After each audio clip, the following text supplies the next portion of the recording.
그 원래 잘하시던 분들, 원래 내 잡이 있는 분들은 아 나는 이거를 했을 때 잘 못하는데 약간 이게 너무 스트레스인 것 같아요. 저도 그게 있었고 완벽주의 약간 이런 것도 되게 큰 것 같고 모두 다 불안해하고 있고 모두 다 그렇게 하고 있다. 그냥 이 시대에 어떻게 하면 더 재밌게 하지? 약간 이런 생각을 하는 분들이 재밌는 기회들을 얻고 뭐 걱정할 시간이 없죠. 재밌는 게 너무 많은데 그런 생각들을 하는 게 더 정신 건강에 좋은 것 같다. 이런 생각을 하는 것 같아요. 안녕하세요. 창업가의 책장을 채우는 시간 이호서재입니다. 이번에는 한번 프로덕트 디자이너로 살아남기 강영화 저자님과 함께 인공지능의 시대 디자이너의 일에 대해 이야기 나눠보겠습니다. 영화님 안녕하세요. 안녕하세요. 영화님 먼저 우리 시청자분들에게 자기소개 간단하게 부탁드립니다. 네, 안녕하세요. 저는 13년차 디자이너이자 창업가로 일하고 있는 강영화입니다. 전에 다녔던 회사는 도도포인트 그리고 토스를 다녔었고요. 토스 같은 경우는 제가 한 200명대 후반에 들어와서 2000명까지 성장하는 과정을 4년 정도 지켜보다가 퇴사를 하고 제 사업을 진행하고 있습니다. 운이 좋게도 다양한 성과들이 있었는데 가장 마지막에 했던 우주고양이 보라라는 서비스를 매각하는 성과가 있어서 되게 좋았고 그 다음으로 또 창업을 해서 엘스라는 영어 교육 앱을 운영하고 있습니다. 반갑습니다. 반갑습니다. 프로덕트 디자이너로 살아남기도 올해 신간으로 내셔가지고 진짜 바쁘게 지내셨죠. 엄청 바빴어요. 맞아요. 북토크도 진짜 많이 하셨잖아요. 독자분들 만났을 때 반응이 어땠나요? 반응 너무 좋았어요. 네. 어때- 반응이 너무 좋아가지고 진짜요? 이렇게 반응 좋은 책을 내게 되다니 너무 감사하다. 이런 맞아요. 네. 시적절한 주제를 가지고 하지만 또 트렌드를 타지 않는 되게 본질적인 내용들을 많이 담아주셔가지고 저도 비록 제가 프로덕트를 만들거나 디자이너는 아니지만은 되게 재미있게 공부하는 마음으로도 조금 읽었던 것 같아요. 특히 시각 디자이너 하시다가 완전히 또 프로덕트로 넘어가셨던 시기가 저한테는 되게 재미있는 포인트였던 것 같아요. 한번 그 커리어 처음부터 시작해서 지금에 이르는 좀 의사결정에 관한 이야기를 들어보면 좋을 것 같습니다. 네, 좋아요. 말씀하신 것처럼 시각 디자이너, 그래픽 디자이너로 일을 시작했어요. 제가 학교 다닐 때도 시각 디자인과였고, 그리고 제가 그때 잘했던 게 뭐 편집 디자인이나 브랜드 디자인 이런 걸 잘하고 좋아했어가지고 이쪽을 업을 살려서 가면 좋겠다. 이런 생각을 자연스럽게 하게 됐던 것 같고, 가다 보니까 또 운이 좋게도 괜찮은 에이전시, PR 에이전시에서 일을 할 수 있는 기회가 있어서 거기서 그래픽 디자이너로 일을 시작했고요. 1년 좀 안 되게 일하다가 이거 나랑 안 맞는 것 같다 이런 생각을 했거든요. 왜냐면 좀 뭐랄까 정적이라고 느꼈어요. 또 그때 당시에 이제 스타트업이라는 이름으로 배달의 민족이나 이런 회사들이 막 이제 몇년 나오고 있던 시기여가지고 그치, 예전이에요, 그때 진짜. 엄청 옛날이에요. 2014년 3년 막 이때쯤이었으니까 그래서 그러면 뭔가 좀 재밌는 것도 생기지 않을까라는 생각도 했었던 것 같고 근데 이게 두 개가 되게 다르기는 하잖아요. 말씀해 주신 것처럼 뭔가 정적이고 동적이고 뭔가 만드는 것의 어떤 방식이나 산출물도 되게 다른데 주니어 입장에서 완전 다른 경로를 선택해서 지금에 이르시는 게 또 되게 우여곡절이 많았을 것 같아요. 완전 많았죠. 완전 많았고 그 우여곡절은 너무 많아서 뭐부터 얘기해야 될지. 진짜 뭐부터 얘기해야 될지 모르겠어요. 제가 일단 첫 번째 회사는 PR 에이전시였고 거기서 네. 그래픽 디자이너 일을 하다가 바로 다음 회사를 포트폴리오 없이 그 지인의 회사로 들어갔어요. 근데 지인은 아니고 뭐 학교 게시판에 올라왔던 스타트업의 디자이너 뽑는다 해서 UI UX 디자이너 뽑는다 해서 거기를 갔는데 회사가 6개월 만에 망한 거예요. 그래가지고 6개월 만에 회사가 망해버렸네 하고 그 다음에 내가 뭘 하지 하고 고민을 하다가 그때 제가 알바를 하던 게 있어가지고 그 알바를 좀 더 많이 해야겠다라는 생각을 했고 근데 감사하게 거기서 정규직 기회가 생겨가지고 정규직을 뽑는다더라. 영화님 지원해봐라. 그래서 감사하게 거기에 이제 붙게 됐어요. 거기가 제가 여태 한 4년 정도 다녔던 스포카라는 회사인데요. 굴러다니다 보니까 스포카에서 되게 다양한 프로젝트도 많이 진행하기도 하고 그리고 거기서 이제 프로덕트 디자이너라는 직무로 처음 일하게 됐거든요. 그때는 이제 UI UX 디자이너로 입사를 해서 잡이 프로덕트 디자이너로 이름이 바뀌는 과정을 제가 함께 했었어요. 우리가 UI UX만 하는 게 아니라 뭐 필요하다면 브랜딩도 하고 제품에 들어가는 에셋들도 디자인하고 다양한 종류의 경험을 디자인하는 건데 이건 좀 이름을 바뀌어야 되는 게 아닌가라는 얘기를 저희 팀 안에서 디자이너분들끼리 했던 것 같고 그때 당시에 또 프로덕트 디자이너라는 직업의 이름이 이제 다시 좀 올라오고 있던 시대였어요. 약간 업의 정의를 조금씩 바꿔가는 부분이어가지고 맞아요. 그런 것 같고 특히나 그 이후에 토스 가시고 나서 툴즈 디자이너라는 또 새로운 시도를 하셨었잖아요. 그때 또 약간 프로덕트 디자이너는 약간 이런 느낌? 그 내가 가고자 하는 프로덕트 디자이너의 모양, 약간 이런 모양? 이런 거를 많이 경험하셨을 것 같아요. 맞아요. 아무래도 토스는 이전에 다니던 회사랑은 다르게 되게 정보 같은 게 다 공개되어 있거든요.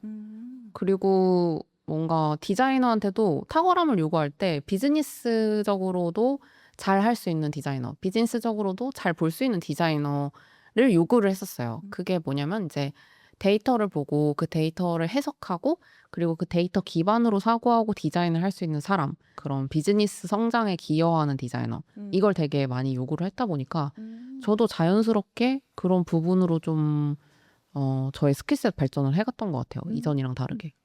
약간 그거에 어떻게 보면 저항할 수도 있잖아요. 디자이너 입장에서. 내적 갈등 같은 건 없으셨을까요? 사실 토스 처음 가서 되게 힘들었거든요. 왜냐면 제가 그때까지 여태까지 했던 다양한 방식의 일하는 방식이랑 토스에서 일하는 방식이랑 되게 달랐어요. 진짜 많이 달랐고 디자이너로서 아름다운 것들을 추구하는 것보다 좀 더 사용성에 확실히 집중해서 생각을 해야 되고 그리고 그것에 대한 임팩트가 어떤지 비즈니스적으로 어떤 임팩트를 가지고 있는지 내가 하는 일이 그런 걸 되게 생각을 하지 않으면 토스에서 살아남을 수가 없었기 때문에 네, 그런 마인드셋을 장착할 수밖에 없었던 것 같아요. 왜냐하면 회사가 엄청나게 빠르게 성장을 하고 있기 때문에 빠르게 성장하는 회사에서는 내가 엄청 빠르게 성장을 해야 그걸 맞춰갈 수가 있더라고요. 그래서 그런 것들도 많이 배웠던 것 같습니다.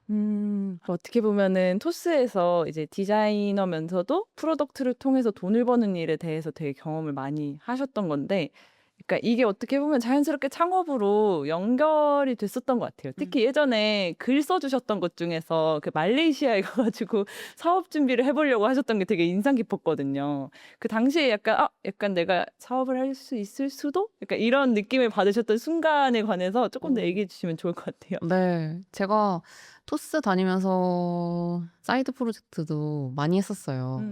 그리고 가장 마지막에 했던 프로젝트들도 다 사이드 프로젝트의 어떤 연장선에서 이어가다가 이렇게 창업을 하게 됐는데 그 토스 3년 다니면 이제 안시걸이 나와서 한 달 쉴 수 있는데 네. 제가 동생네 집에 놀러 갔다가 여기에는 인생 내 것 같은 포토부스가 없네? 그러면 이걸 내가 시작해보면 어떨까라는 생각이 들어가지고 비어있는 시장을. 맞아요, 맞아요. 아, 여기서 뭔가를 해보려면 어떻게 해야 되지 하고 해볼 수 있는 방법을 많이 찾아보려고 했던 것 같아요.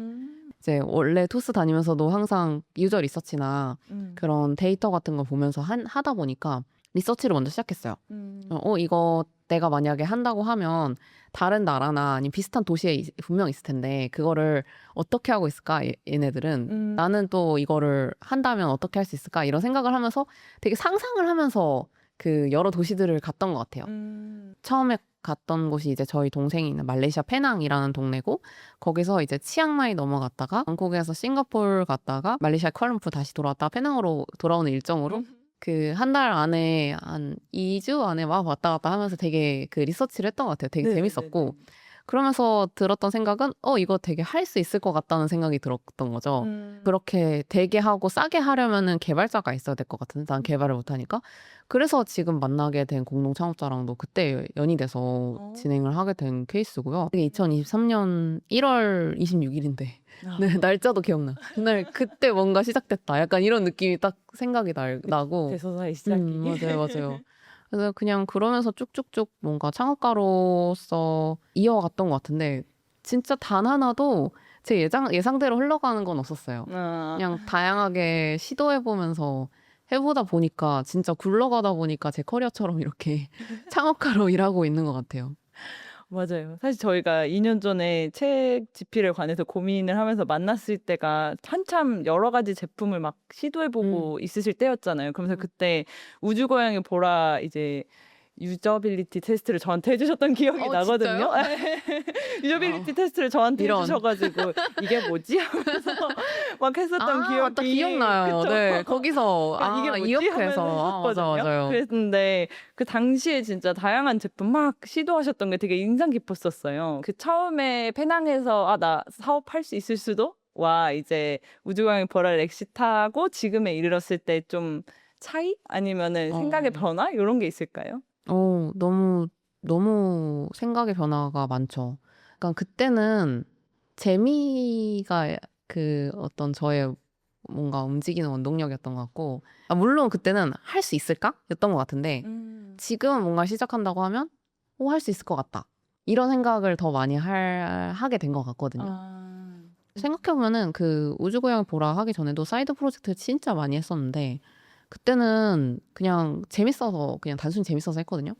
그리고 토스 다니면서 이거를 진짜 실행할 수 있을 것 같고, 뭔가 만들어낼 수 있을 것 같다는 확신 같은 게 조금 있었고, 그 다음에 이제 실제로 제가 그걸 해내면서, 그 다음에는 진짜로 뭔가 다른 것도 해볼 수 있을 것 같고, 다른 것도 반복해서 할 수 있을 것 같다.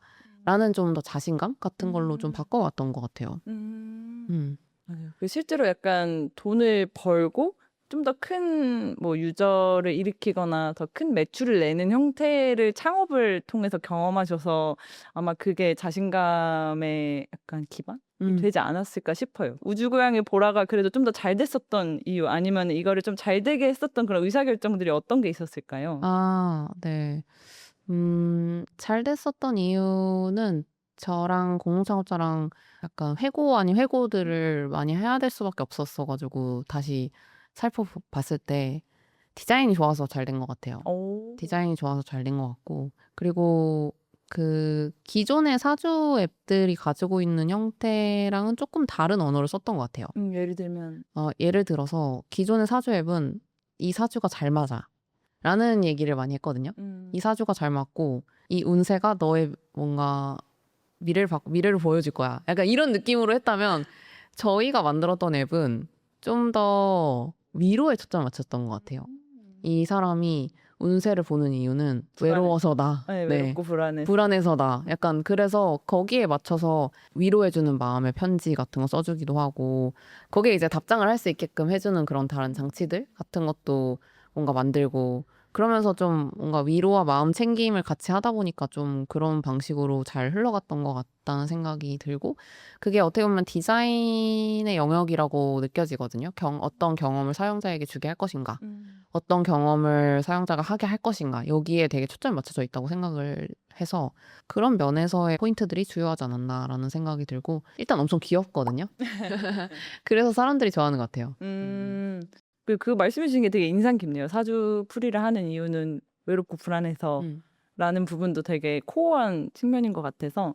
근데 사실 그때 다른 프로덕트들도 다 잘 됐는데, 그리고 그 이후에 엘스라는 영어 교육 앱도 하셨던 거잖아요. 엘스는 되게 어렵더라고요. 확실히 영어 교육 시장을 타겟한다고 많은 분들한테 말했을 때 이런 어려운 시장을 들어오다니 약간 이런 느낌으로 저희를 쳐다봤거든요. 근데 진짜 어려워요. 진짜 너무 어렵고. 왜 어렵죠? 어떤 게 이게 사주 같은 경우엔 되게 그 비타민성이란 말이에요. 네네. 나는 그냥 기분이 좋게 하려고 비타민을 먹는 것처럼 이걸 먹는데, 근데 영어 공부는 페인킬러인 거예요, 본질이. 그래서 그 제품이 실제 사용자의 어려움을 해결해 줘야 돼요. 유용성이 되게 중요해요, 사용성보다. 그러다 보니까 마음에 안 드는 부분들이 보였을 때 되게 크게 느끼고, 근데 사주 앱은 제가 유저빌리티 테스트나 다양한 종류의 일들을 해봐도 그냥 적당히 이렇게 뭉쳐가지고 던지면 재밌게 잘 쓰시거든요. 근데 그 영어 앱은 진짜 엄청 열심히 깎아야 돼요. 이렇게 하나하나를 다 설계를 엄청 잘해서 자 이렇게 드려도 안 먹어 이렇게 되는 그런 경우가 많거든요. 맛없어. 그런 경우가 되게 많아서 되게 그런 부분이 어렵다라고 느껴지는 것 같아요. 근데 이제 영어 교육 앱은 확실히 사람들이 필요해서 쓰고 사람들이 이것 때문에 인생이 달라진다라는 얘기를 해주니까 좀 더 좀 가치롭게 느껴진다라는 면이 좀 차이가 있는 것 같아요. 물론 그런 마음을 챙겨주는 그런 일들이 뭐 가치가 없다 이런 말은 아니지만 좀 더 사람들의 삶에 되게 깊이 영향을 끼치고 그 사람의 미래를 도와주는 데 있어서의 영향을 끼친다. 이런 점에서 되게 매력적인 그런 제품인 것 같아요. 영어 교육이라는 시장이. 좀 더 직접적으로 문제를 해결하는 데 포커스를 두시게 된 거네요. 어떻게 맞아요. 보면은. 맞아요. 참 스타트업이 사람들에게 사랑받으면서도 돈을 벌면서도 비용이 너무 나가지 않는 프로덕트를 만든다는 게 참 진짜 어려운 일이라는 생각이 드네요. 네, 맞아요. 사실 디자인이란 건 저희가 지금도 뭔가 화면에 관련된 걸로 많이 생각들을 하시게 되잖아요. 뭔가 어떻게 이렇게 좀 다른? 약간 우리가 생각한 어떤 고정된 디자인에 대한 개념이 아니라 다른 의사결정을 계속 하실 수 있는지가 궁금해져요. 음, 일단은 화면을 디자인하는 것도 중요하지만 어쨌든 사업이 영속하고 사업이 유지되어야 디자인도 있는 거라고 생각이 들거든요. 그래서 자연스럽게 그 살아남을 수 있는 방법을 찾아서 한다는 생각이 있는 것 같고, 그리고 회사의 스테이지에 따라서 되게 달라요. 저희 같은 경우에는 아직 PMF를 찾지 못한, 그러니까 PMF는 이제 프로덕트 마켓 핏이라고 하는데, 사용자들이 좋아하는 제품이 되어서 리텐션이 그만큼 나오고 사용자들이 계속 지속적으로 반복해서 저희 앱을 사용한다. 그게 어떻게 보면 프로덕트 마켓 핏의 정의라고 할 수 있는데, 저희는 아직 그걸 찾고 있는 단계라고 생각을 해요. 그러다 보니까 좀 더 디자인보다도 좀 더 쓸 수 있게끔 만드는 다양한 장치들을 고민했던 것 같고, 의사결정의 우선순위도 생존, 수익화 이런 부분들을 많이 생각할 수밖에 없는 그런 면인 것 같아요. 근데 이건 저는 이제 창업가니까 좀 더 그렇게 그거에 초점을 맞춘다라고도 생각할 수 있지만, 어쨌든 회사 다니시는 디자이너분들도 사업에 대한 그런 생각들을 하면서 좀 더 비즈니스적으로 생각하면 더 나은 의사결정이 될 때가 많거든요. 그래서 그런 것들을 좀 더 생각해 보시라고 책에도 많이 얘기를 했던 것 같아요. 그쵸. 책에서도 저희가 스테이지마다 조금씩 뭐 방향성 아니면은 필요한 지점들이나 포인트는 다를 수 있어도 결국 우리는 돈을 벌기 위해 회사를 다닌다라는 면이 있기는 했었는데, 이게 직장인이다 보면은 조금 그런 감각을 얻거나 아니면은 그거를 생각했다가 이제 이게 중간중간에 까먹고 이렇게 되기가 쉬운 것 같아요. 특히 직장인이었을 때 영화님도 좀 그런 감각을 어떻게 계속 탑재하거나 좀 잊지 않으려고 노력하셨을지 더 이야기 나눠보면 어떨까요? 네, 좋은 것 같아요. 직장인이었을 때도 사실 엄청 다르진 않았던 것 같은데, 리더 역할 하는 사람들은 항상 제품을 딜리버리하고 성과 내는 거에 되게 집중을 하잖아요. 네. 그거를 더 가까이서 일할 수 있는 스타트업에 다녔기 때문에 제가 그런 것들을 좀 더 자연스럽게 익히지 않았나라는 생각이 드는 것 같고, 직장인으로서도 그런 부분들에 대해서 어쨌든 내가 생각했을 때 작은 태스크들을 진행하더라도 그게 어떤 임팩트를 끼치는지에 대해서 생각하지 않으면 좀 그게 영혼 없는 디자인이 되는 것 같아요. 영혼 없는 일이 되는 것 같고, 그래서 그런 부분들을 좀 생각할 수 없을까라고 생각하면서 많이 일을 했던 것 같아요. 실제로 조금 그런 비즈니스를 보고 회사의 큰 그림을 보고 실제로 돈이 벌리거나 임팩트를 내는데 기여하겠다라고 했을 때 좀 그거에 도움이 되는 뭐 방법? 하우투 같은 것도 혹시 있을까요? 저는 리더들이랑 얘기를 많이 하라고 말을 하는데, 태스크를 진행하는 사람이 이거가 어떤 임팩트가 있을까를 잘 모를 수 있잖아요. 네네. 그러면 내가 이 일을 하는 의도, 했을 때 잘 됐을 때의 아웃컴 이런 거에 대해서 다른 리더들에게 좀 더 잘 설명해 달라고 요구를 하라고 말씀을 드리거든요. 역으로 요구를 해야 네네네. 된다고. 그래야 내가 하는 일이 내가 생각하는 게 틀릴 수도 있어요. 그리고 주니어 혹은 정보가 많이 흐르지 않는 조직에 다니시는 분들은 내가 한 게 진짜 어떤 영향을 끼칠까에 대해서 잘 모를 수가 있거든요. 근데 그런 거에 대해서 좀 더 얘기해 보시고, 내가 그 동기부여에 그런 게 필요하다라고 얘기를 하면 내가 생각하는 태스크들이 어떤 임팩트를 끼치는지에 대해서 생각하면서 얘기할 수 있는 것 같고, 그러면 좀 더 자신감도 생기고 동기도 더 생기거든요. 그래서 그런 거는 제가 해보라고 말씀을 드리는 것 같아요. 리더한테 많이 말을 해봐라. 맞아요. 저 같아도 만약에 주니어가 저한테 뭔가 그런 거를 물어보면은 약간 기특하다. 그죠, 그죠, 그죠. 맞아요, 맞아요. 근데 한편으로는 뭐 이게 한국적인 맥락일 수도 있지만 그렇게 질문하는 걸 어려워할 수도 있잖아요. 약간 만약에 그럼 질문하는 거 외에도 뭔가 바로 실행해 볼 만한 약간 비즈니스나 큰 그림을 계속 숙지하는 그런 방법은 없을까요? 그 상상해보는 거죠. 그러니까 이 일이 우리 회사가 있고 그리고 내 일이 있는데 내 일은 우리 회사에 영향을 끼칠 거고 이 회사가 잘 되면 이 산업에 어떤 영향을 끼칠 거고 그리고 그 산업이 잘 되면 어떻게 될 거고 약간 이렇게 상상을 해보는 그런 것도 방법인 것 같아요. 그래서 우리 회사가 가지고 있는 어떤 방식들 그리고 우리가 회사가 가지고 있는 어떤 위치 같은 것들을 좀 더 생각하면서 일을 하면 좀 자연스럽게 아 내가 생각하는 일이 생각보다 더 영향을 끼칠 수도 있고 생각보다 작을 수도 있고 그런 것들을 좀 뭔가 감각하면서 일한다고 해야 될까요? 가시성 있게 생각하면서 일한다고 할까요? 약간 이런 것들을 생각해보면서 약간 머릿속에 시뮬레이션 돌리는 그런 식으로 일을 하는 것도 되게 재밌는 방법일 것 같아요. 아, 그쵸. 아마 그거의 예시 중에서 하나가 그 책에서 말씀해 주신 엽기얘기도 음, 뭐 우리 프로덕트든 아니면 남의 프로덕트든 요렇게 살펴보는 게 또 하나의 방법인 것 같고 음, 사실 저희 생각해 보면은 그 취준할 때 진짜 뭐 시장 분석, 맞아요. 경쟁사 분석 이런 거 많이 맞아요. 하는데 맞아요. 직장인 되고 나면은 딱 그거 갑자기 안 하게 되잖아요. 근데 그거를 맞아요. 좀 더 계속 약간 센싱을 계속 잘해야 된다라는 이야기로도 들리는 것 같아요. 맞아요, 맞아요. 그리고 회사 자체를 분석하는 게 그냥 회사를 갔을 때 이 회사가 잘 안 될 수도 있잖아요. 솔직히. 그냥 내가 괜찮다고 생각해서 회사를 갔지만 그냥 잘 안 될 수도 그리고 있으니까. 모두가 대기업에 다니는 것도 맞아요, 아니고요. 맞아요, 맞아요. 그래서 그런 거를 항상 아, 내 회사가 어떤 식으로 객관적으로 영향을 끼치고 있는지 그런 거에 대해서 분석하고 아는 거는 특히 스타트업에 계신 분들은 더 도움이 되는 것 같고 그리고 아닌 분들도 되게 재밌거든요, 의외로. 그래서 그런 것도 좀 해볼 수 있는 것 같아요.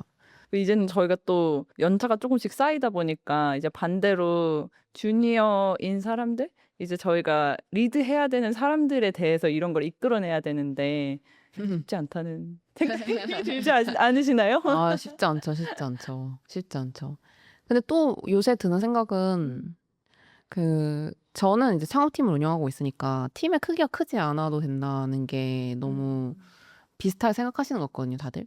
지금 이미 있는 회사들은 주니어들이 있고, 그리고 회사의 규모가 크기 때문에 그걸 어떻게든 그 방식대로 유지를 하게 되는 게 있는데, 저희 같이 창업팀이 되면 많은 사람들이 필요가 없어요. 그래서 오히려 약간 더 잘하는 사람들 혹은 되게 재밌는 분들이랑 일하는 그런 방법으로 팀을 꾸려가는 것 같고, 팀원이 아예 필요 없는 경우도 있고, 그게 너무 근데 이제는 약간 뉴 노멀이 되는 것 같다는 생각이 있어요. 그래서 저희가 책을 살아남기라는 네. 제목으로 지었던 것도 없잖아 음, 있고요. 음, 맞아요. 어떻게 보면은 경계가 점점 없어진다는 점도 이게 프로덕트 디자이너들에게 되게 기회이기도 하고 음. 위기이기도 한데 영화님이 느끼시기에는 어떤 게 기회고 어떤 게 위기인 것 같나요?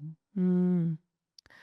일단 기회가 되는 거는 이전이랑은 되게 다르게 다양한 종류의 시도를 해볼 수 있다. 그건 정말 새로운 기회인 것 같고 디자이너와 기획자가 모두 다 개발을 할 수 있고 그리고 그게 되게 생각보다 엄청 재밌어요. 엄청 재밌어요. 좀 경계 없이 일하다 보니까 더 생각 자체도 확장되는 것 같고 저보다 잘할 때도 많아요.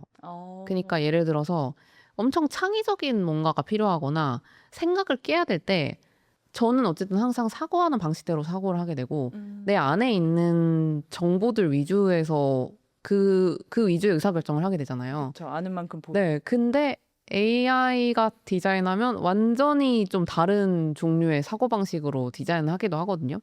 특히 그런 건 이제 랜딩 페이지를 만들거나 그래픽 디자인을 할 때 엄청나게 좀 사고가 깨지는 경험들을 많이 했는데, 뭐, 제가 할 수 없는 사고들을 많이 해버린다는 게 되게, 되게 많이 앞으로 가게 만드는 것 같아요. 제품이든 디자인이든 앞으로 가게 만드는 것 같고, 그런 것 때문에 더, 아, AI 써서 어떻게 해볼 수 없을까? 이런 생각도 더 해보는 것 같고요. 더 해보게 돼. 네네네. 저는 그냥 보고 약간 뒤에서 지휘하듯이 이렇게 보고 이렇게 해봐, 저렇게 해봐. 약간 이렇게 조정하면서 가게 되거든요. 내가 이거를 되게 하려면 어떻게 해야 될까?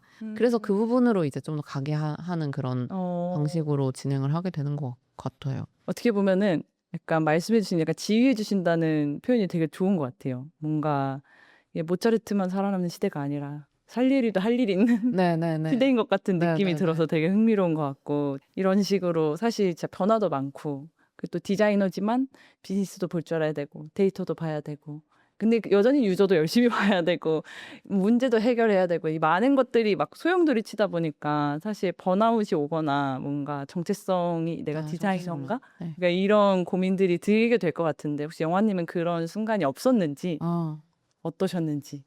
완전 저한테 상담하시는 분들 대부분 그렇게 가져오시는 경우도 많고, 저는 이게 창업가라서 별로 없는 것 같아요. 창업가가 아니면은, 창업가는 어차피 다 짬뽕돼서 일을 해야 되기 때문에 디자인 하다가 마케팅하고 개발하고 막 다 난리 부르스거든요. 근데 특히 이제 회사에 속해 있는 분들 중에서는 그런 고민을 하시는 분들을 많이 만났던 것 같아요. 그리고 아까 그 모차르트랑 살리에를 얘기하셨는데, 실제로 이제는 그 원래 지휘를 하지 않았던 사람이 지휘를 해야 돼요. 네. 그게 진짜 갑자기 바이올린 키던 사람한테 지휘 시킨 거거든요. 갑자기. 그러니까 엄청 혼란스럽죠. 나는 키는 것밖에 못 하는데 내가 다 그걸 듣고 다 조율하고 그리고 이거를 사운드도 들어야 되고 뭔가 그 앞으로 가는 방향도 또 결정해야 되네. 뭐 이런 게 너무 그때 혼란스러워. 표도 열심히 팔라 그러고 표도 팔라고 그래. 갑자기 상품도 팔아야 되고 막 다 이것저것 시켜. 그래서 너무 혼란스럽죠. 그게 진짜 혼란스럽고. 근데 갑자기 이 지압이 없어질 수도 있어. 그런 얘기까지 하니까 좀 답답하고 그런 불안한 마음도 되게 크실 것 같고 저 너무 공감이 돼요. 너무 공감이 되고 좀 그거에 대해서 되게 고민을 많이 얘기해 주시는 분들도 많이 만났던 것 같아요. 저는 그때마다 그냥 꼭 디자이너로 일하지 않아도 된다. 이렇게 말하거든요. 디자이너인데 저한테 오시는 분들은. 왜냐면 지금 시대에는 그래서 내가 뭘 하고 싶은데 내가 가지고 있는 그 강점들은 어디서부터 왔고 어떤 것들을 이어갈 수 있는데 약간 이거에서 집중해서 오히려 그 잡의 껍데기를 내가 먼저 벗어버리는 게 더 좋을 수도 있거든요. 이게 뭐 AI 시대가 아니더라도 제가 항상 그 회사에서 인정받았던 그런 방법도 그랬던 것 같고 이건 디자이너니까 안 해. 이게 아니라 내가 필요하다면 이 일도 하고 내가 필요하다면 개발도 해보고 CS도 해보고 뭐 다양한 종류의 일들을 하면서 인풋을 늘려갈 거야. 약간 이렇게 하다 보면 거기서 오는 어떤 배움도 되게 크다고 느끼거든요. 근데 그게 이제 AI 때문에 더 극대화된 것 같아요. 그래서 좀 더 제너럴리스트가 더 살아남을 수 있는 시대가 된 거 아닌가라는 생각도 좀 들기도 하고 지금 되게 오래 살 거니까 오래 살 거고 일도 계속 해야 되니까 다양한 종류의 시도들을 해보실 수 있는 좋은 시기가 아닌가라는 생각을 좀 하는 것 같아요. 그래서 그냥 너무 경계를 생각하지 마시고 일단 해보고 싶은 거 더 해보시고 회사 안에서 시도 많이 해보시고 특히 요새는 또 AX 관련해서 회사를 쇄신하겠다라는 리더들의 얘기들이 많기 때문에 그런 시도들을 해주면 너무 고맙죠. 리더 그걸 입장에서. 레버리지 할 수 있는. 네네네. 그래서 그런 것들을 다양하게 해볼 수도 있고 아니면 다른 일을 할 수도 있는 거고 네, 그렇게 생각해요. 진짜 어떻게 보면은 연구를 편집하면서 진짜 반복적으로 느꼈던 게 약간 결국은 Y에 대한 얘기고 내가 뭘 원하고 그러니까 그걸 되게 계속 딥다이브해서 들어가야 된다는 얘기를 되게 많이 해주셔서 좀 공감이 갔던 것 같거든요. 근데 계속 그렇게 Y를 생각하고 내가 원하는 것을 계속 원하는 게 조금 어렵고 사실 시작하기 어려운 면도 있는 것 같아요. 내가 뭘 원하는지를 모르는 사람이 진짜 많잖아요. 맞아요. 진짜 원하는 걸 모르는 사람 많고 그래서 프로젝트를 많이 해보라고 말씀드려요. 그냥 다양한 프로젝트를 많이 해보시고 그리고 실무에 있는 선배들이랑 이야기할 수 있는 프로젝트면 더 좋고 아니더라도 내가 했던 프로젝트를 잘 뭔가 기록하거나 좀 다른 사람에게 이야기할 수 있는 커뮤니티 활동을 해보시거나 이러면 또 거기서 완전히 생각지도 못했던 기회로 연결되는 경우가 많거든요. 그래서 그런 식으로 내가 뭘 좋아하는지를 찾아보는 그런 생각들을 할 수 있는 기회들이 있을 거고 제가 항상 그 회사 다니시는 분들한테 이제 조언을 드렸던 거는 이미 잘 하셨던 프로젝트들을 좀 더 생각을 해보셔라. 내가 생각했을 때 그냥 그저 그렇게 했던 거 혹은 잘 안 됐던 거 말고 이미 내가 하고 있었는데 잘 되게 만들었던 거 그리고 그 잘 되게 했을 때 어떤 내가 가지고 있는 특징이 어떤 것에서 빛을 발했지? 약간 이런 것들을 좀 쪼개서 생각해 보라고 말씀을 드리고 그리고 그렇게 하다 보면은 좀 자연스럽게 내가 어떤 걸 좋아하고 어떤 걸 잘하는지, 잘했는지 이런 걸 찾을 수 있게 되거든요. 내 과거를 다 들여다보면은 분명히 답이 있다. 그게 꼭 회사 일이 아니도 괜찮아요. 그냥 내가 집안일을 할 때 이런 부분들은 잘하는데 친구들이랑 이렇게 얘기를 했는데 이런 건 잘 되는데 약간 이런 것들이 분명히 있거든요. 그런 것들에서 이제 내가 잘하는 것들을 발견할 수 있는 거죠. 또 하나는 이제 잡을 오래 하셨던, 그러니까 일을 한 3년 이상 하셨던 분들은 그냥 그거 자체가 가지고 있는 그런 게 생각보다 크다? 약간 내가 일을 오래 할 수 있다는 것 자체가 아, 회사에 오래 다닐 수 있다는 것 다니는 것 자체가 그거 생각보다 어려운 일이거든요. 네, 그래서 그거는 내가 왜 그걸 잘 했을까라는 걸 생각하면서 그것 자체도 어떻게 보면 당연하지 이게 아니라 나 이렇게 해서 됐어 라는 생각들을 할 수 있게끔 좀 다르게 보는 관점도 되게 필요하다라고 느껴요. 이 정신없는 세상 길게 일해야 되는데 약간 나를 잘 알아야 된다는 게 일단 첫 번째로 중요한 내적 동기가 되지 않을까 싶어요. 영화님이 말씀해 주신 부분들이. 또 앞으로 조금 이렇게 경계 없이 일해야 된다거나 디자인의 정의가 계속 바뀌고 있다거나 이런 부분들에서 그래도 꼭 잡고 놓지 말아야 하는 한 가지 좀 본질적인 게 있다면은 영화님은 뭔가 한계를 꼽는다면 뭐가 있을까요? 저는 이런 어려운 세상일수록 문제를 내가 어떻게 해결할 것인가에 대한 거에 집중해야 되는 것 같고 서비스 기획하거나 제품을 만드는 과정들뿐만 아니라 모든 과정에서 문제 해결력을 쓸 수 있다 생각하거든요. 이 시대는 정말 많이 바뀔 거기 때문에 내가 여기서 어떻게 해보고 싶지? 그리고 내가 이걸 어떻게 풀 수 있지라는 거에 대한 생각을 할 수밖에 없는 것 같아요. 그 정보들이 어떤 정보들이 있고 내가 쓸 수 있는 건 뭐가 있고 리소스가 뭐가 있고 그걸 어떻게 풀어가지라는 것들을 생각해보면서 너무 자연스럽게 그렇게 가게 되는 거 아닌가라는 생각을 좀 하는 것 같아요.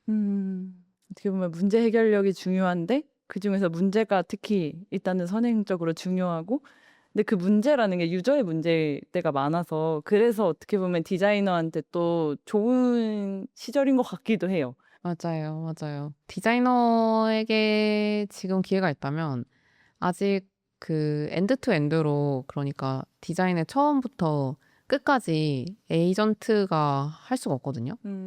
그걸 이제 문제 정의부터 시작해서 어떻게 풀 것인가, 그리고 실제로 나오는 어떤 아웃풋을 어떻게 디자인할 것인가, 그리고 그걸 이제 어떻게 팔로우업 할 것인가. 이 과정은 되게 구조화가 돼 있는데 이걸 다 엔드 투 엔드로 하는 에이전트가 없어요. 그리고 그걸 만들긴 너무 어려울 것 같아. 그래서 좀 디자이너로는 좀 더 살아남지 않을까라는 생각이 들긴 해요. 특히나 저는 디자이너들이 가지고 있는 장점이 유저의 문제에 공감하는 공감력이라고 생각을 하거든요. 근데 그 공감력은 봤을 때, 이걸 불편하게 느끼네라는 거를 정말 빨리 센싱을 할 수가 있어요. 근데 그거 자체가 주는 어떤 차이점이 되게 크다고 생각해요. 이거는 이렇게 불편하고 이렇게 해결할 수 있을 것 같은데? 라는 그런 관점에서의 일들이 많이 일어나는 것 같고, 그게 꼭 디자이너로 한정되지 않더라도 그런 것들을 하고 계신 분들이 이제 어떻게 보면 디자이너라고 생각이 들거든요. 그래서 프로덕트 디자이너가 사실 디자이너가 누구다일 수도 있다라고 생각을 해요. 그래서 불편함을 해결하는 방식 혹은 공감하는 방식으로 해결하고 있는 거 아닌가라는 생각을 하고 있는 것 같아요. 좋습니다. 특히나 저희가 이 프로덕트 디자이너로 살아남기 책을 처음에 고민했을 때 일부러 부제를 이렇게 지었잖아요. 인공지능의 시대 디자이너의 일로 지어가지고 이제 본격적으로 좀 더 인공지능 얘기를 많이 나눠보면은 좋을 것 같아요. 사실 인공지능으로 디자인도 하고 사실 개발도 하고 계시는 면도 있고 한데 영화님 경험 그리고 또 주변에서 좀 어떤 식으로 경험을 하고 계시는지도 더 나눠주시면 좋을 것 같아요. 네. 진짜 달라졌어요. 진짜 많이 달라졌고 에이전트가 없으면 이제 일이 안 되는 그런 상황이 된 것 같아요. 진짜 신박하게 쓰시는 분들도 많더라고요. 네네네. 한 분이 기억이 나는데 카카오 계열사 계신 분 한 분이 이제 그 지도가 들어가 있는 걸 만들어야 됐어가지고 그걸 직접 뭐 지도 API에 연결해서 피그마에 쓸 수 있게 피그마 메이크에 쓸 수 있게 구현하시거나 아니면 그걸 가지고 앱의 일부를 만들어서 그걸 가지고 이제 소통을 하는 거예요. 엣지 케이스 대응을 하는데 그 대응을 하는데 에이전트랑 같이 개발을 해가지고 그거를 가지고 팀이랑 HTML 파일로 소통을 하셨다고 하더라고요. 너무 흥미로웠고 디자이너가 이제 그걸 할 수 있게 됐다라는 생각이 드니까 바뀐 면의 어떤 단면인 것 같다는 생각이 들고 또 재밌었던 게 글 중에 하나가 엔지니어한테 내가 디자인을 넘겼는데 에이전트가 내 말을 더 잘 듣더라. 왜냐면 내 인터랙션을 구현해가지고 어떻게 하는지 아니까. 그래서 그런 거에 대해서도 되게 재밌다고 느꼈던 것 같아요. 다양한 방식으로 되게 쓰고 계세요. 개발자보다 에이전트가 더 내 말을 잘 들어준다. 그러니까 디자이너 말을 더 잘 듣는다. 개발자 말을 잘 들을 것 같잖아요. 네네네. 근데 아닌 경우도 있는 것 같더라고요. 그런 사례들이 진짜 지금 현장에서는 한국에서도 점점 더 늘어나고 있는 추세인가 보네요. 아무래도. 그쵸. 아무래도 더 많은 것 같고. 근데 또 그러다 보니까 이제 AI 번아웃 그런 것도 많이 오고. 그러니까 저도 왔었거든요. 헤르메스 에이전트 같은 걸 만들어 보려고 했었어요. 옵시디언이랑 잘 연동할 수 있는 걸 만들어 보자 해서 직접 만들어서 막 밤새 만들고 그랬었는데 너무 힘들다. 한참 그렇게 열심히 하고 나서 또 한참 쳐다도 안 봤어요. 너무 꼴도 보기 싫어서. 그리고 막 말도 진짜 안 듣고 막 이러니까 AI 폼 왔다 이런 얘기 엄청 많이 하는데 진짜 많이 그 AI와 관련된 내용들에 젖어 있는 것 같아요. 모두 다. 그쵸. 약간 너무 한복판에 소용돌이 안에 있으니까 조금 정신도 없고 그러니까 안 하는 것에 대한 부채감 같은 것도 있고요. 나만 맞아요. 너무 게으른가? 이런 생각 들고요. 맞아요.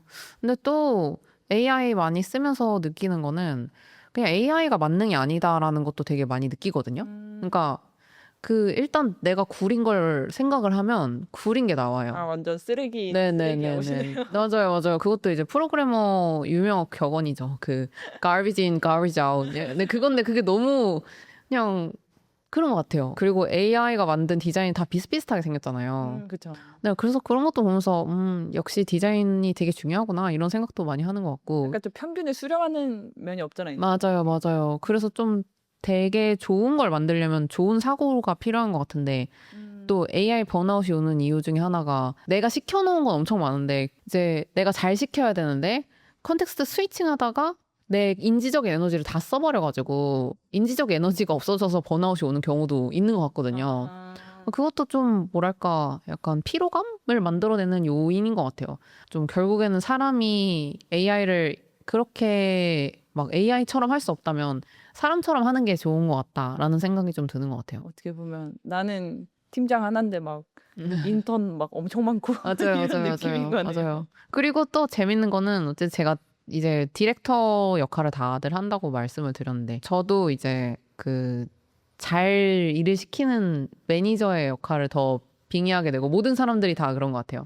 주니어 디자이너분들도 디렉터가 돼야 되니까 리더의 역할에 좀 더 빙의하게 되고 약간 잘하는 에이전트 보면 너무 이쁘고 사랑스러운데 잘 못하는 근데 보통은 내가 잘 못 시켜서 잘 안 된 거잖아요. 그래서 이 디렉터가 잘 되는 것도 되게 중요하구나 이런 생각들도 되게 많이 하게 되고 그래서 오히려 매니징 하는 거에 대한 또 중요성 같은 것도 되게 많이 올라오지 않을까라는 생각도 들어요. 네, 그러면 한 가지씩 조금 더 짚어보면은 좋을 것 같아요. 책에서도 언급해 주셔서 되게 인상 깊었던 게 인공지능이 기술적으로 어디까지 할 수 있는지를 알아야 된다? 이해해야 된다라고 말씀해 주신 게 조금 인상 깊었거든요. 그냥 보통은 디렉팅 뭐 아니면 오케스트레이션 잘해야 되고 약간 내가 어떤 직관이나 어떤 미감이 있어야 된다는 얘기를 많이 해주시는데 기술을 좀 이해해야 된다라고 말씀해 주신 부분이 그러니까 어떤 맥락에서 나온 이야기일까요? 잘 쓰려면 잘 알아야 되기 때문인 것 같아요. AI에 대해서 잘 알기 위한 어떤 핵심은 AI의 본질 자체가 LLM이라고 말하잖아요. 네. 근데 그 LLM 자체는 결정적이지 않은 걸 내보낸다. 그래서 뭐가 나올지 모른다가 제일 좀 핵심이 아닌가라는 생각이 들어요. 제품 개발을 하려고 할 때 A라는 걸 넣으면 A라는 게 나오는 게 당연했는데 이제는 A라는 걸 넣어도 A가 안 나올 수도 있고 C가 나올 수도 있고 B가 나올 수도 있는 거죠. 그래서 이런 것들을 이해하고 얘가 어떻게 아웃풋을 내는지에 대한 이해가 있어야 디자인도 거기에 맞춰서 나오는 거고요. 그리고 디자인을 할 때 쓸 수 있는 도구들도 거기에 맞춰서 디자인을 내가 어떻게 보면 AI에 맞춰가는 거죠. 그렇게 할 수 있으려면 AI에 대해서 잘 알고 특히 결정적이지 않다라는 거에 대해서 알아야 그걸 잘 활용할 수 있게 되는 것 같아요. 그리고 또 생각이 나는 거는 이제 그 카네기 멜론 대학교에서 AI 관련한 제품을 만드는 걸 실험을 했었거든요. 한 그룹은 유저 문제와 사용자 스토리 기반으로 먼저 풀었고, 네. 한 그룹은 AI가 무엇을 할 수 있는지 기반으로 뭔가 그걸 먼저 시작을 해서 시작점을 다르게 했는데, 얘가 어떤 걸 할 수 있지라는 가능성에서 시작한 그룹이 훨씬 더 좋은 아웃풋을 만들었다는 연구 결과가 있었거든요. 근데 그런 것 같아요. 그러니까 AI를 활용해서 디자인하는 거든 AI를 위해서 디자인을 하는 거든 다 그런 결정적인 그 차이들, 그 AI에 대한 그런 기술적인 이해를 가지고 디자인하는 게 훨씬 더 잘 나오는 것 같다는 생각을 하고, 그게 아니면 디자인이 좀 산으로 가는 것 같더라고요. 약간 AI가 진짜 할 수 있고 잘할 수 있는 거. 그 약간 얘는 이건 도저히 안 되겠다. 그러니까 이런 부분에 대해서 조금 어느 정도는 감각이나 경험이 필요하다는 거네요. 맞아요, 맞아요. 영화님의 경험과 어떤 시행착오에서 좀 인공지능이 잘하는 디자인, 뭐 화면 이런 건 어떤 거고, 약간 못했었던 디자인이나 사용자 경험 관련된 부분 이런 거 두 가지는 어떤 게 있었을까요? 근데 잘하는 방식은 좀 명확해요. 그러니까 구체적인 요구사항 문서, PRD라고 하죠. 그게 잘 나와 있고 화면이 너무 많으면 안 돼요. 저희 같은 경우에 또 그런 워킹 홀리데이 기능 만들 때 그러니까 시뮬레이션 같이 롤플레잉 하는 기능을 만들었었거든요. 근데 그때 시나리오를 되게 구체적으로 먹이니까 되게 다양한 종류의 그 아웃풋을 실제로 써보면서 확인을 할 수가 있었고, 그 확인을 하다 보니까 이거는 이렇게 되네? 저거는 이 컴포넌트가 여기 있으니까 좀 별로네? 이런 것들을 같이 다 한 화면에 놓고 한 6개 정도를 보면서 했었거든요. 그것 자체가 되게 단적으로 잘 된 예시인 것 같아요. 그래서 시나리오가 분명히 있고 한두 개의 화면으로 구성되어 있는 화면이고 구체적인 그 인스트럭션을 같이 줬을 때 그때 확실히 잘했던 것 같아요. 근데 잘 못하는 건 대부분을 잘 못하는데, 일단 머릿속에 제일 중요한 건 그 디자이너 혹은 디자인을 하고 싶어하는 사람의 머릿속에 구체적인 상이 있어야 돼요. 이 사용자가 이걸 통해서 어떤 이득을 얻을 것인가에 대한 구체적인 상이 구체적일수록 더 잘하고, 근데 이게 살짝만 블러리해도 살짝만 되게 명시적이지 않아도 같이 헤매는 거죠. 모두 다 같이 헤매는 거죠. 디자이너와 에이전트가 같이 헤매는 거죠. 그래서 그게 명확하게 정리되고 어떻게 될 것이다라는 게 생각이 정확할수록 초안도 더 잘 나오고 정확할수록 더 유저에게 좋은 방향으로 가게 되는 것 같아요. 약간 AI가 조금 듣다 보면은 약간 알잘딱할센? 안 되고 통으로 약간 퉁치면 약간 정신 못 차리고 네, 네. 그런 면이 있는 것 같네요. 맞아요, 맞아요. 그래서 하나하나 쪼개서 내 워크플로우를 다 정리한 다음에 하나하나 쪼개서 이거는 AI가 잘할 것 같은데, 이건 내가 잘할 것 같은데, 이거는 AI가 잘할 것 같은데, 이거 다 쪼개가지고 그걸 이제 잘할 것 같은 것만 AI한테 주고 못할 것 같은 건 내가 하고, 약간 이렇게 그 결국에 내가 어떻게 일하는지를 잘 정리하고 일하는 게 되게 AI랑 잘 일하는 핵심인 것 같아요. 어떻게 보면 이게 전체 프로세스 구조를 좀 보면서 잘 구조화해서 쪼개가지고 해야 되는 게 기술 뭐 이해하는 것만큼 조금 중요한 것 같아요. 맞아요, 맞아요, 맞아요. 구조화 그리고 디자인 프로세스를 결국 알아야 된다는 게 어떻게 보면은 인공지능 관련된 트렌디한 얘기를 하는데 되게 그러니까 본질적이고 되게 백투 베이직 같은 느낌도 드는데, 그래도 이게 영화님은 좀 중요하다고 보시는 지점인 거네요. 맞아요, 맞아요. 요즘 많은 분들이 이제 AI를 잘 써야 된다 이렇게 얘기하지만, 그래서 그거를 왜 잘 써야 되지? 혹은 그거를 어떻게 잘 쓰지에 대한 그런 어떤 생각이나 어떤 명확한 상 없이 일단 AI를 잘 쓰자, 약간 이렇게 되는 경우가 있는 것 같거든요. 그거는 개인도 그렇지만 회사도 그런 것 같아요. 그러기보다는 이걸 써서 우리 회사에 좋은 건 뭐지? 이걸 써서 나한테 좋은 건 뭐지? 이거 내가 어떻게 잘 쓸 수 있지? 그리고 나는 뭘 잘하고 AI가 뭘 더 잘하지? 약간 이런 거 생각하다 보면은 더 효율적으로 일하게 되는 것 같고, 저는 개인적으로 그 토스에서도 계속 그 사내 생산성을 올리는 일을 하다 보니까 제 생산성이 너무 중요하거든요. 그리고 제가 좀 효율적으로 일해야 더 일도 많이 하고 더 의미 있는 일에 시간을 많이 쓸 수 있다고 생각하다 보니까 더 그렇게 하는 것 같은데, 그러기 위해서 더 어떤 식으로 일할 수 있는지에 대한 그 가능성과 필요한 일들에 대한 나열이 엄청 중요해지는 것 같아요. 근데 이게 처음부터 영화님이 인공지능이랑 일해서 얘는 이걸 잘하고 그럼 내가 이걸 하고 이걸 쪼개서 하고 이게 처음에는 조금 막막하시지 않았을까 싶어요. 그쵸. 그리고 특히 디자인을 진짜 잘 할 수 있는 도구들이 없었어가지고 그나마 이제 클라우드 디자인이 좀 나와서 클라우드 디자인은 그나마 괜찮거든요. 물론 그래도 좀 별로예요. 근데 아직은 그래도 갈 길이 네네 아직은 갈 길이 멀지만 그래도 이제 그래서 오히려 저는 더 그 디자인에 대한 초안 작업은 제가 많이 했었고 클라우드 디자인 나오기 전에는 그리고 그 이전에 있었던 그 PRD 작성하고 내 생각을 명확하게 하는 데 있어서는 에이전트 도움을 되게 많이 받았거든요. 네네. 도구들도 되게 특징이 다르잖아요. 뭐 예를 들어. 네, 예를 들어서 어떤 도구는 MCP를 붙여서 MCP랑 소통하면서 더 잘하는 경우도 있고 그 도구에 피그마 파일을 그냥 넣었을 때는 더 멍청하게 하는 경우도 있고 그리고 어떤 데는 또 피그마 파일은 잘하는데 MCP는 잘 못해. 약간 이렇게 좀 다르다 보니까 그 도구 특성을 이해하고 잘하는 것만 시키고 그리고 여러 가지 실험을 해본 다음에 그중에서 필요한 것들만 취하고 또 내가 생각했을 때 최적의 워크플로우 만들어 놓고 약간 요게 좀 필요하지 않은가 싶어요. 그게 뭐 개인의 어떤 워크플로우도 마찬가지지만 팀의 워크플로우도 그게 되게 중요한 것 같고. 팀의 워크플로우에서도 네. 개인이면 차라리 조금 그냥 이렇게도 저렇게도 해볼 텐데 팀이면은 같이 헤매는 게 약간 곱절의 비승산이 그쵸, 돼가지고 그쵸. 약간 어려운 부분일 것 같긴 해요, 네, 진짜. 맞아요. 팀에서는 조금 뭐 이렇게 시행착오해서 요렇게 AI를 좀 더 잘 쓰는 방향으로 가봤다 약간 그런 에피소드나 예시가 있을까요? 팀에서는 저희가 일단 저희 팀은 전부 다 그 엔지니어링을 할 수 있어요. 그러니까 그게 저희 어떤 DNA 같은 거거든요. 저희 팀은 필요한 일이 있으면 다 만들어서 쓰고 필요한 일이 있으면은 다 그 엔지니어링 할 수 있도록 구조를 만들어 놨어요. 또 그거랑 별개로 저희 에이전트가 슬랙에 있거든요. 그래서 그 헤르메스 에이전트를 쓰면서 슬랙에서 필요한 데이터들을 그냥 빨리빨리 찾아서 알 수 있게 다 연결해놓고 MCP나 그런 도구들 연결을 해놓고 데이터들 다 볼 수 있게 해놔서 저희가 뭐 예를 들어 뭐 워킹홀리데이 기능에 이런 지표를 보고 싶어 하면은 그걸 가지고 얘기를 해주는 친구가 있어요. 이름은 흥민이 형인데 그래서 손흥민 씨가 이제 저희 팀에 속해서 뛰고 있고 국가대표네요. 네, 맞아요. 근데 좀 열받긴 해요. 그 말투가 너무 열받아.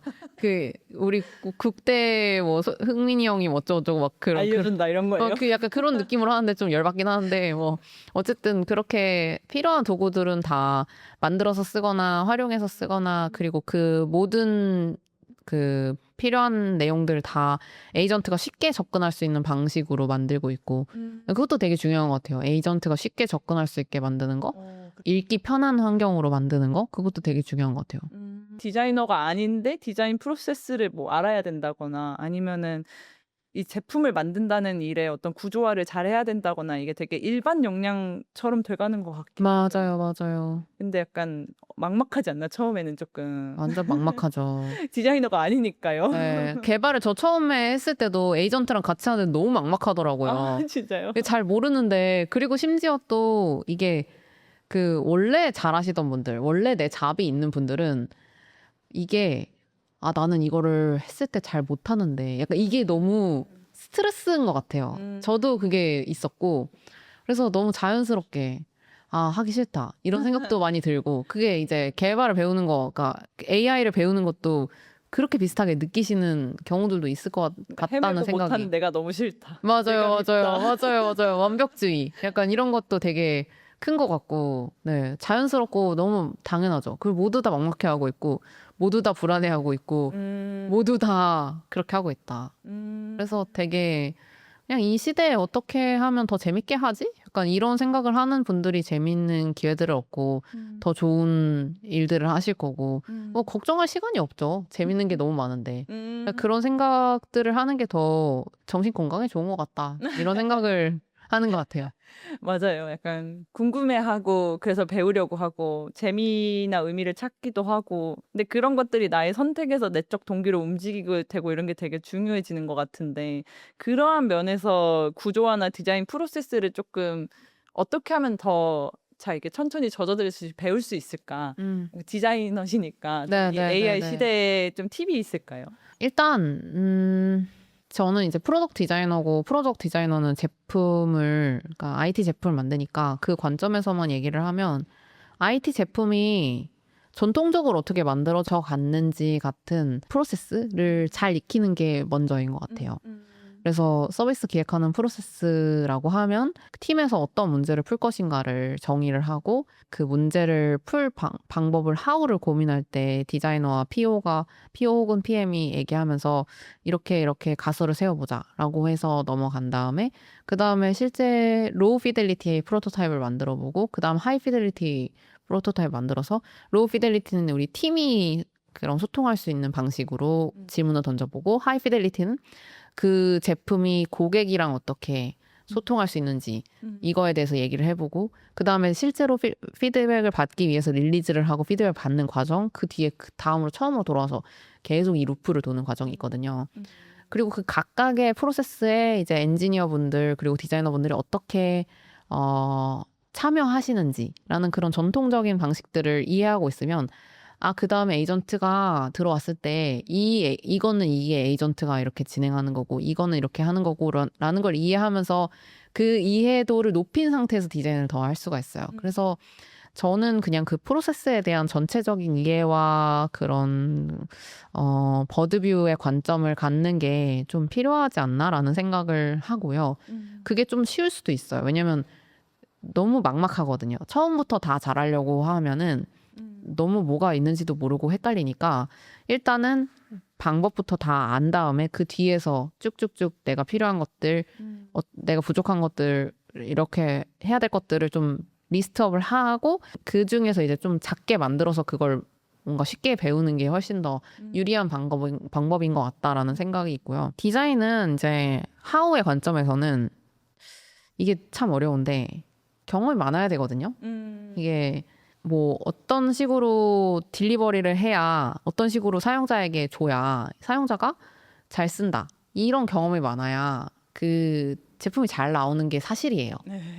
근데 그 경험을 그거를 이제 잘 얻기 위해서는 결국에 이제 잘하는 사람들을 많이 만나고 그분들의 어떤 의견을 들으면서 풀 수 있는 것들도 있고요. 그리고 그거를 이제 에이전트랑 같이 얘기하면서 할 수도 있죠. 그럼 물어보면서 할 수도 있고. 그 실험해보셨던 것들을 다 정리해보고 결국에 내가 가진 언어로 정리해보고 그리고 실험해봤던 것들을 또 다음 의사결정할 때 반영하고 회고하고 약간 이런 과정들은 좀 필수적인 것 같아요. 루틴처럼. 맞아요. 그래서 하우에 대해서는 좀 레퍼런스를 많이 얻으시되 그 레퍼런스가 더 내 언어로 정리돼서 알 수 있으면 좋겠죠. 그래서 그런 것들을 좀 추천을 드리고 그 방법만 알아도 그 뒤에 내가 어떻게 풀 수 있는지는 그걸 좀 따라하면 되거든요. 그러니까 대부분의 문제들은 다 해결이 되어 있어요. 대부분의 문제들은 해결한 방법이 있어요. 그러면 그 문제를 해결한 방법들은 그걸 내가 차용을 해서 내 방식대로 풀어내기만 하면 된다. 그래서 특히나 이제 디지털 제품은 되게 너무나 많은 레퍼런스가 있기 때문에 그 레퍼런스를 잘 읽고 잘 쓸 수 있는 방법만 내가 취득을 하면 그 다음엔 오히려 더 쉬워지는 것 같아요. 어떻게 보면은 사고의 확장이 필요한 부분이어서 그 책에서 말씀해 주셨던 그 인상적인 예시 중에서 하나가 그 스트리밍 앱 참고하셔가지고 앱 디자인 하셨던 게 되게 신기했거든요. 어떻게 보면은 전혀 다른 서비스에서 영감을 받아서 하신 거니까. 맞아요. 그 부분도 조금 얘기해 주실 수 있어요? 네. 저희가 그 엘스를 만들 때 그 사용자가 그 AI 세션을 시작해야 되는 그런 상황이 있었어요. 지금은 그 기능이 없어지긴 했는데 그 기능을 넣을 때 바로 시작되는 화면이라고 하면 그런 음악 앱을 참고를 해야겠다라는 생각이 들었거든요. 그래서 스포티파이에도 그런 재생하면 그 밑에 재생 중이다라는 화면이 있어요. 그런 컴포넌트가 있어요.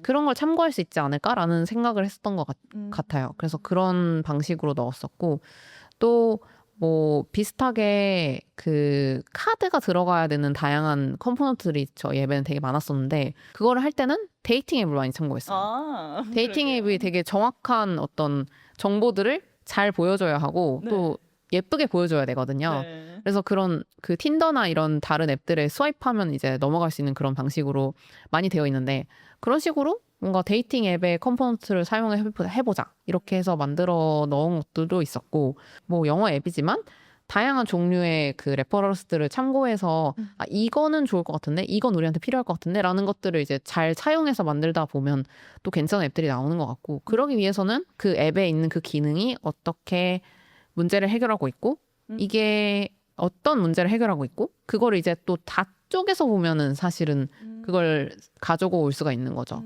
그래서 그런 방법의 어떤 좀 한꺼풀 벗겨서 보는 그런 방식으로 좀 저희 앱에서 차용을 하고 참고를 했던 것 같아요. 참 많은 것을 알아야 되는 인공지능의 시대인데 사실 주니어 입장에서는 뭐 아주 기본적인 디자인 프로세스에 대한 경험이라든지 아니면 디자인을 계속 해보면서 직관의 자산을 쌓는 일이라든지 이게 결국 뭐든지 출발을 해야 되는 거고 그 전에는 사실 이제 주니어로 시작해서 이제 뽀짝하다가 이제 리더가 되면서 이제 그런 뷰가 생기는 거잖아요. 근데 인공지능이 조금 그걸 원천적으로 약간 어렵게 하는 면도 있는 것 같아요. 제가 생각했을 때는 그 문제 해결 방식을 이제 계속 연습해 보는 게 필요하거든요.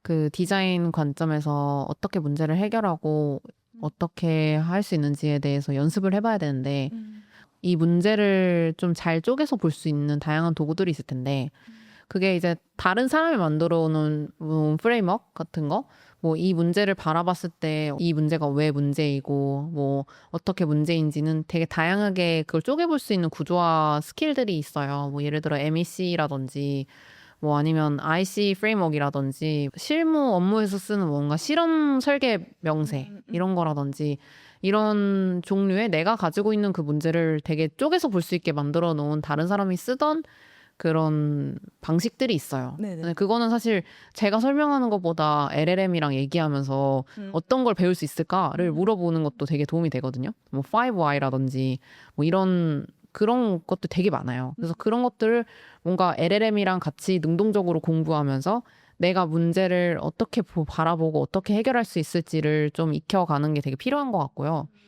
다른 분들이 만들어 놓은 그런 프레임워크를 뭐 하는 것뿐만 아니라 그냥 내가 어떻게 하고 있는지 나는 이렇게 했었는데 이거 어떻게 했지? 라는 걸 좀 생각해보고 분명히 문제 해결이라는 게 그 디자인 한다는 게 자기의 방법이 있거든요. 그래서 그거를 이제 잘 정리하는 것만으로도 되게 큰 도움이 돼요.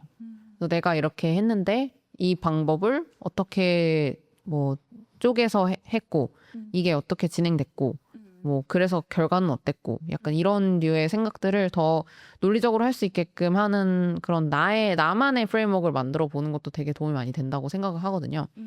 그래서 그런 방식들을 직접 많이 실험해 보시고 기록해 보시고 이런 것들 되게 많이 도움이 될 것 같고 그 제가 항상 말씀드리는 건데 업무 일지를 쓰는 거 그리고 일기를 쓰는 거 말씀드리거든요. 네네. 그러니까 이 일들이 일어나고 그리고 내가 봤던 레퍼런스는 뭐고 뭐 그 다음에 이런 일이 있었고 약간 이런 그 의사결정 과정들과 그 의사결정 과정으로 인한 결과가 잘 기록되어 있어야 그걸로 피드백을 받을 수가 있어요. 그래서 그런 것들을 되게 많이 해보시면 좋을 것 같다 말씀드리는 거 그게 두 번째인 것 같고 마지막으로 사람들이랑 되게 연결이 많이 돼야 되는 것 같아요.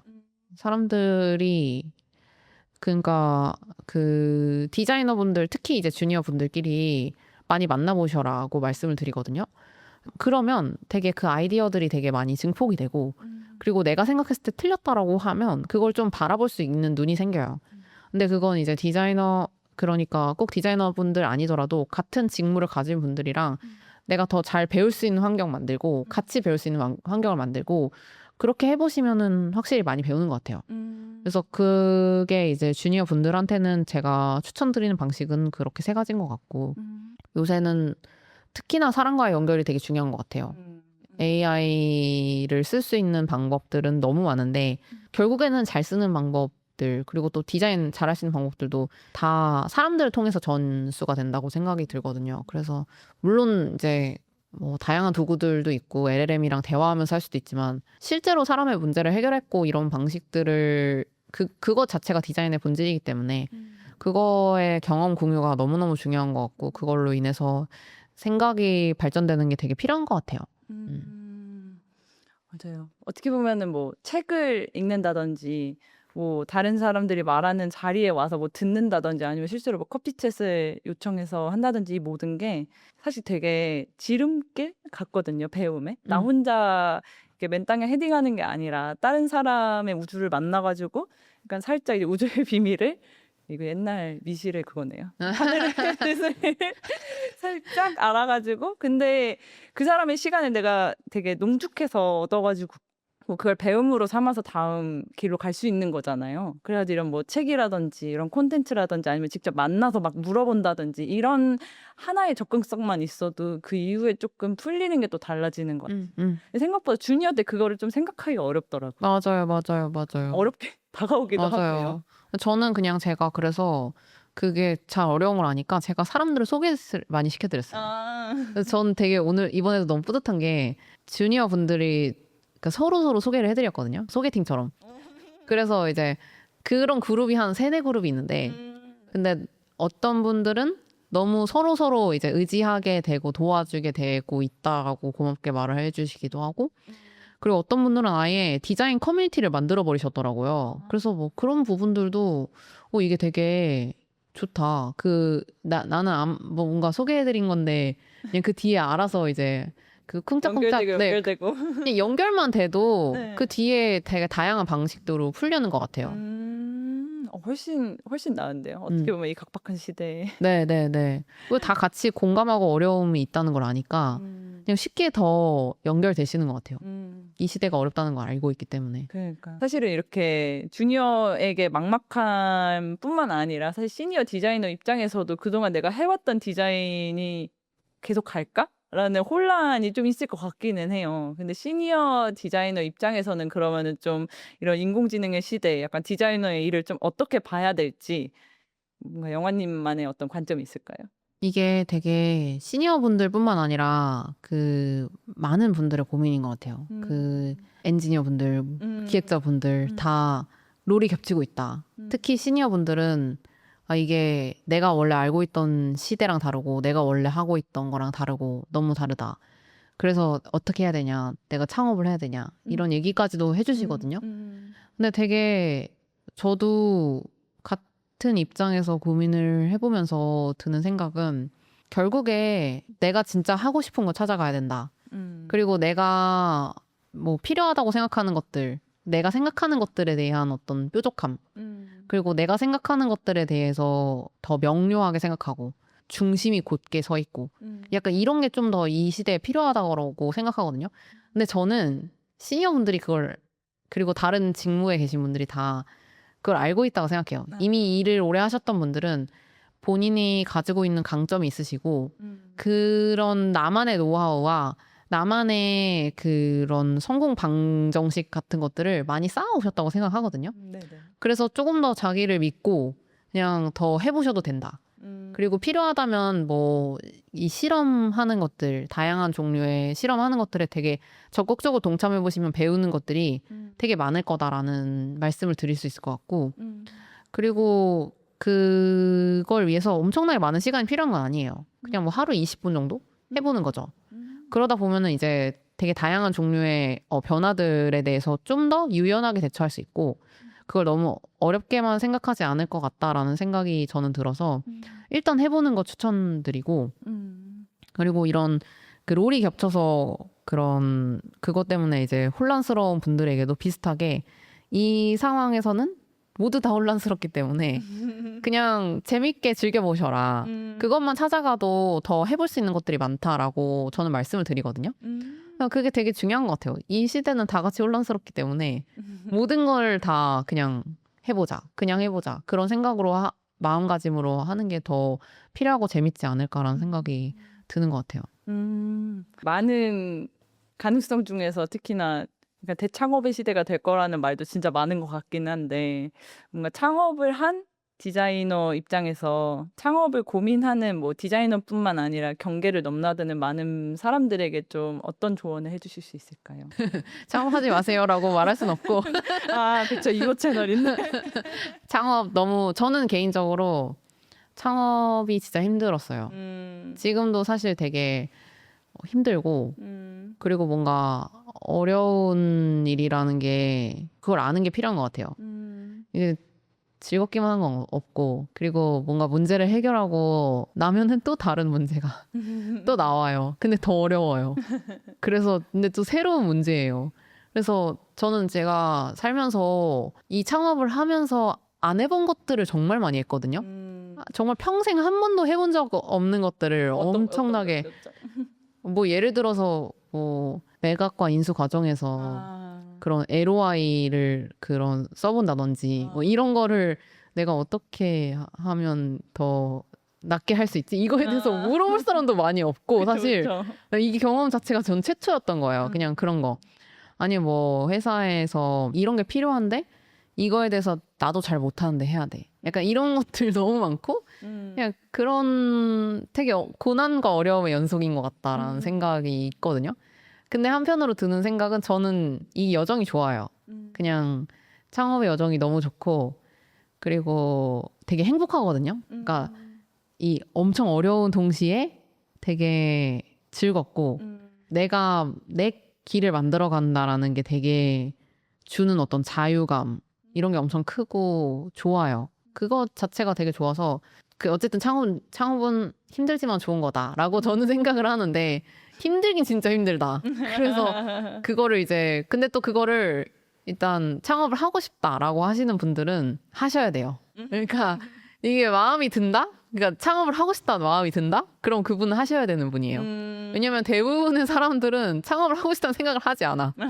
그래서 그런 생각을 한다면 한 번이라도 찍먹해 보시고 뭔가 시도해 보신 다음에 망하더라도 그거 자체가 엄청나게 자산이 되고 경험이 될 거라는 건 정말 확신하고요. 그래서 해보셔라. 그냥 그거 지금 해보셔도 된다. 이렇게 말씀을 드리고 싶고 또 드는 생각은 이제 제가 아까도 말씀을 드리긴 했지만 내가 좋아하는 거 찾아야 되고 내가 잘하는 거 찾아야 되고 나에게 집중하는 게 필요한 시기인 것 같아요. 왜냐하면 인공지능이 있기 때문에 그 인공지능이 못하는 걸 해야 돼요. 그러니까 사람이 더 잘할 수 있는 거 혹은 내가 더 유지하고 더 길게 할 수 있는 거, 인공지능보다 잘할 수 있는 거. 저는 그 요새 들었던 생각이 인공지능 때문에 사람의 창의성이 엄청나게 끌어올려지고 있는 시기인 것 같다라는 생각을 하거든요. 오히려 인공지능이 창업가들을 밀어붙이는 거죠. 끝까지 가게. 이 사람이 다르게 갈 수 있게끔 하는 걸 어떻게 보면 도와주는 거죠. 근데 그렇게 하려면 내가 관심 있는 분야 혹은 내가 열정을 쏟을 수 있는 분야, 내가 했을 때 즐거운 분야를 찾아서 가야 돼요.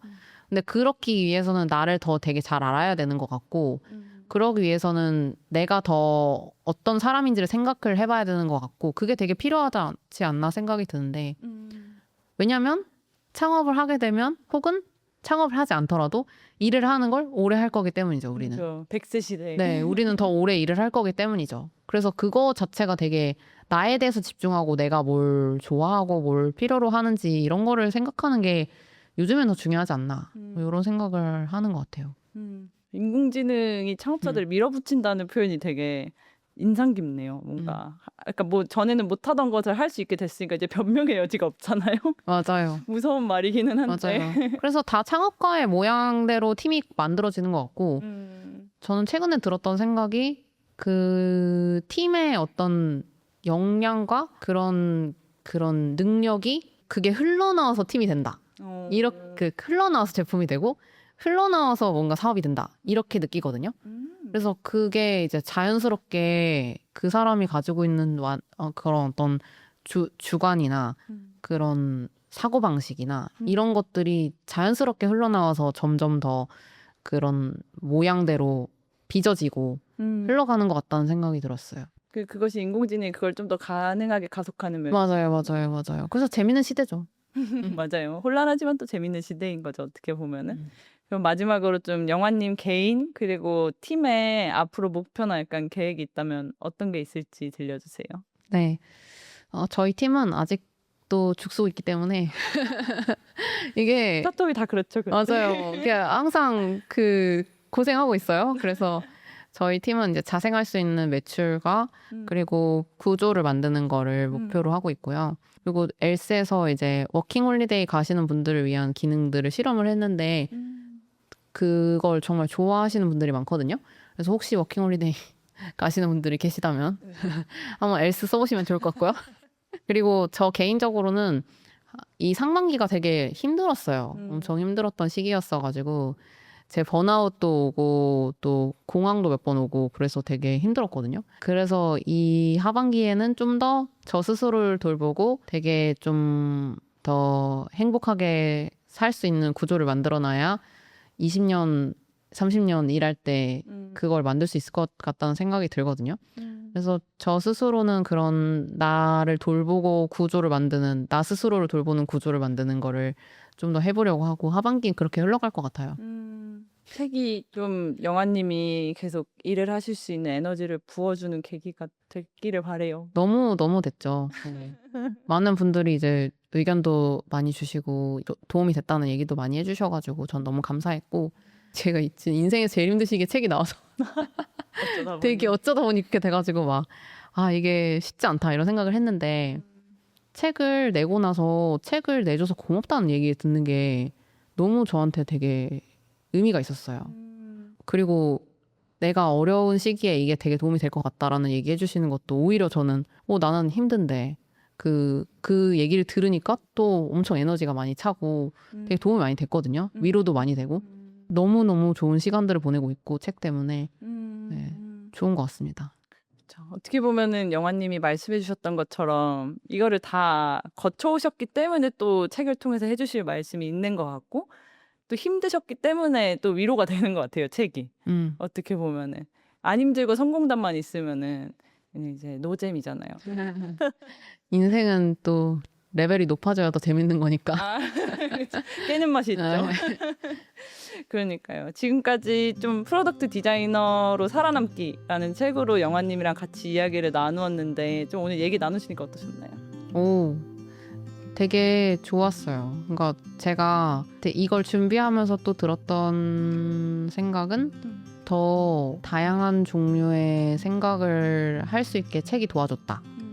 그리고 책을 내고 나서 많은 분들의 질문을 통해서 더 저도 인풋이 더 많아졌고 그리고 더 생각이 뾰족해진 것들이 많거든요. 그래서 이 과정 자체가 너무 재밌었어요. 너무 재밌었고 이 대화하는 것도 그 과정을 생각하게 하는데 되게 큰 도움이 됐고 그리고 앞으로도 더 재밌는 것들을 많이 할 수 있을 것 같다라는 자신감과 확신 같은 것도 또 드는 것 같아요. 너무 좋습니다. 영화님의 우주를 기꺼이 오픈해 주셔서 너무 감사합니다. 그러면은 지금까지 이호서재 프로덕트 디자이너로 살아남기에 대해서 이야기 나눴고요. 오늘 강영화 저자님 모시고 이야기 나눴습니다. 오늘 시간 내주셔서 너무 감사해요. 너무 재밌었어요. 감사합니다. 네, 앞으로도 좋은 인사이트와 재미있는 이야기들을 가지고 찾아뵙도록 하겠습니다. 반갑습니다. 안녕.